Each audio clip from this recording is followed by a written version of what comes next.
दोस्तों, आज हम कुछ इम्पोर्टेंट चार्टर एक्ट और गवर्नमेंट ऑफ इंडिया एक्ट के बारे में समझेंगे। भारत में रूल कर रहे ब्रिटिश ईस्ट इंडिया कंपनी को कंट्रोल करने के लिए जो नियम कानून ब्रिटेन से बनकर आते थे उन्हें चार्टर एक्ट तथा जो कानून भारत में ही बनाए जाते थे उन्हें गवर्नमेंट ऑफ इंडिया एक्ट कहा जाता था। इसकी शुरुआत रेगुलेटिंग एक्ट 1773 से होती है। इसके तहत भारत के कलकत्ता में पहली बार सुप्रीम कोर्ट का गठन किया गया।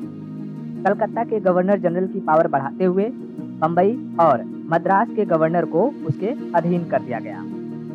East India act 1784।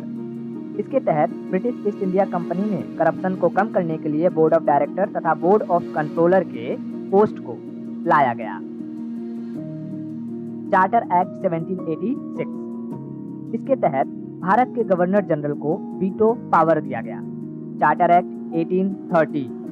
इसके तहत ब्रिटिश ईस्ट इंडिया कंपनी के व्यापारिक एकाधिकार को कम किया गया, जिसमें उसे चीन के साथ तथा भारत से चाय के व्यापार की छूट दी गई। साथ ही भारतीय शिक्षा पर 1 लाख रुपए खर्च करने का प्रावधान किया गया तथा भारत में क्रिश्चियनिटी के प्रचार प्रसार को बढ़ावा दिया गया। Charter act 1833।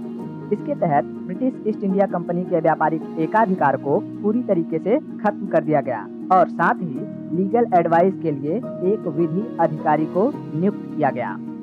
Charter act 1853।